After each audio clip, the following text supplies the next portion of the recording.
नमस्कार. आपण पाहतोय की विधानसभा निवडणुकीची रणधुमाळी चालू आहे. केज विधानसभा मतदारसंघ हा राखीव मतदारसंघ असून आपण या ठिकाणी पाहत असताना आज पाहतोय की या ठिकाणी चौरंगी ते पाचरंगी लढत आपल्या या मतदारसंघामध्ये पाहता येते. या पद्धतीनं आज अपक्ष उमेदवार महावीर सोनवणे या ठिकाणी आहेत. त्यांना Republican party of India Deepak Nikalje यांचाही पाठिंबा मिळालेला आहे. आपण त्यांच्याकडनं जाणून घेऊ कशा पद्धतीने यांचा प्रचार आहे. काय सांगाल आपण कशा पद्धतीने आपण प्रचार केज विधानसभा मतदारसंघ 232 या विधानसभा मतदारसंघामधील जे स्थानिक लोकांचे प्रश्न आहेत, आपल्या या विधानसभा मतदारसंघातील मेन जो मतदार राजा आहे तो बळीराजा आहे, तो शेतकरी आहे. आणि या निवडणुकांमध्ये कोणीही शेतकऱ्यांच्या प्रश्नावर बोलायला तयार नाही. शेतकऱ्यांचे प्रश्न आवासून आहेत. उदाहरण असं आहे की सोयाबीन खरेदीचा भाव केंद्राने हमी भाव हा 4,900 रुपयाने बांधलेला आहे. सोयाबीन खरेदी चालू आहे 3,028, 32, 35 पासून. याच्यावर कोणीही लोकप्रतिनिधी बोलायला तयार नाही. त्याचबरोबर या विधानसभा मतदारसंघामधील मागील 4 वर्षापासून 5 वर्षापासून पीक विमा अनुदान हे कशा पद्धतीनं कोणी खाल्लेलं आहे, काय केलेलं आहे, सर्व सुज्ञ मतदार राजाला माहिती आहे. हे सर्व प्रश्न, त्याचबरोबर युवक जे बेरोजगार आहेत, इथे MIDCला कसलीही जागा आरक्षित नाही. आपल्याकडे हजारो एकर गायराना उपलब्ध आहे. एवढं सगळं असताना सुद्धा या युवकांच्या प्रश्नांवर कोणी बोलायला तयार नाही. आज हजारो लोक या विधानसभा मतदारसंघातले ऊस तोडण्यासाठी स्थलांतरित होतात.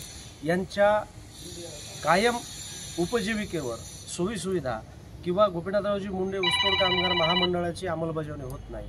अण्णाभाऊ साठे आर्थिक विकास महामंडळाच्या त्या ठिकाणी ज्या योजना आहेत त्याची अंमलबजावणी होत नाही.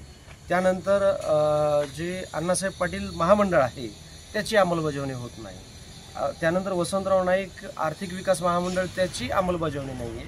मागच्या कित्येक वर्षापासून हे सरकार या जनतेला जो निधी द्यायला पाहिजे त्या निधींवर कोणी बोलायला तयार नाही. हे स्थानिक प्रश्न आणि या मतदारसंघाच्या सर्वांगीण विकासाचे मुद्दे घेऊन आम्ही आमच्या अपक्ष आणि Republican party of India Ambedkar, ज्याचे राष्ट्रीय अध्यक्ष आहेत दीपक भाऊजी निकाळजे, आमच्या पक्षाचे पुरस्कृत उमेदवार सन्माननीय डॉक्टर महावीरजी सोनवणे साहेब यांचं रोड रुलर हे चिन्ह आहे आणि 14 नंबरला बटन आहे. तर आम्ही मतदार राजासमोर या सर्व प्रश्नांवर जर सडीतून उत्तर पाहिजे असतील, हे जर प्रश्न कुठेतरी मिटले पाहिजे असतील, तर हे सर्व मुद्दे घेऊन आम्ही मतदारांपर्यंत पोहोचत आहोत.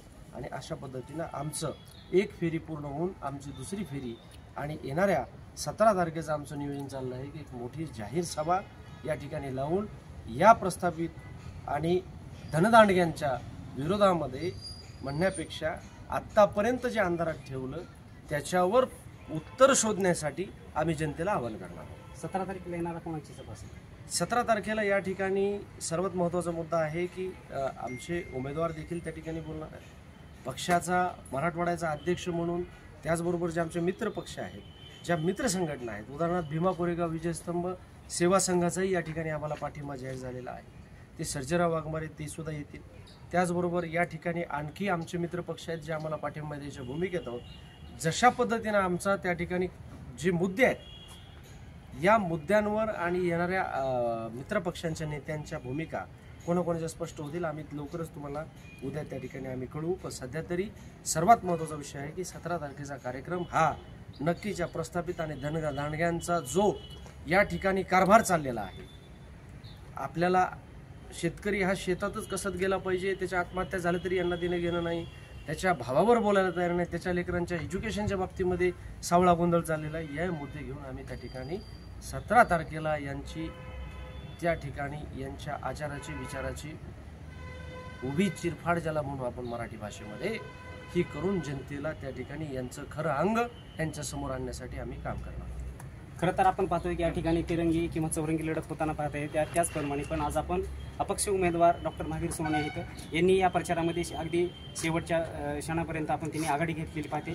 काय सांगाल आपण की आता आपण चांगला प्रचार करतोय मतदारसंघामध्ये, काय मुद्दे घेऊन आपण मतदारसंघात करतोय? जे शेतकऱ्यांचे मुद्दे आहेत, युवकांचे मुद्दे आहेत, शिक्षणाचे मुद्दे आहेत, आरोग्याचे मुद्दे आहेत, रस्त्याचे मुद्दे आहेत, काही ठिकाणी तर स्मशानभूमी नाही. असे अनेक प्रश्न समोर घेऊन आम्ही रस्त्यावरती जनतेसमोर जात आहोत आणि जनतेतून मोठा प्रतिसाद भेटत असल्यामुळे आम्ही अनेक उत्साहाने पुढे जाऊन चांगले आम्हाला माहीत आहे की बाबा उत्साह म्हणजे मतदान जे दाता आहे, राजा आहे, त्यांच्याकडून आम्हाला मोठा प्रतिसाद भेटत असल्यामुळे आम्ही पुढे जात आहोत आणि जनतेची आम्हाला सेवा करायला जर भेटली तर खरोखर आम्हाला या तालुक्यामध्ये या विधानसभेमध्ये जे सगळे प्रश्न आम्ही निवडून आल्यानंतर सगळे मार्गी लावणार आहेत. आज आपण बघतो की मतदारसंघामध्ये जवळपास आतापर्यंतच्या 2 पक्षाच्या मोठ्या सभा झालेल्या आहेत आणि त्या पद्धतीनं 2 ते 3 पक्ष आपल्यासमोर मोठं आव्हान आहे असं वाटतं का? नाही, मला काय मोठं आव्हान वाटत नाही. जनता जी आहे, मतदारदाता आहे, जे आमच्यासोबत असल्यामुळे आम्हाला काही ते वाटत नाही. हा राखीव मतदारसंघ आहे, परंतु आपण या ठिकाणी बघितलेलं आहे की याच्यामध्ये अजून मनीता त्या पद्धतीने विकास झाला आहे का किंवा कुठल्या पद्धतीने? हे राखीव मतदारसंघ असून या ठिकाणी बौद्ध समाजाला आजपर्यंत न्याय मिळाला नसल्यामुळे आमचा बौद्ध समाज हा आनंद उत्साहामध्ये आहे की आज बौद्ध समाजाच्या उमेदवारीला उमेदवार अर्ज भरला म्हणून. आणि दुसरी गोष्ट की जे लोक आहेत ज्या इतर पक्षाचे जे आमच्या दलित संघटना आहेत, पक्ष आहेत, आपल्याला एकत्रित करून आमचं पुढे जाण्याचं काम मार्ग सुरू आहे. हे होते डॉक्टर महावीर सोरोने यांनी या विधानसभा निवडणुकीमध्येही मोठ्या प्रमाणे प्रचार चालू केलेला आहे आणि त्यांची या ठिकाणी रणधुमाळी चालू आहे. हे जीवन मराठी न्यूजसाठी धाडीकरंजी केस.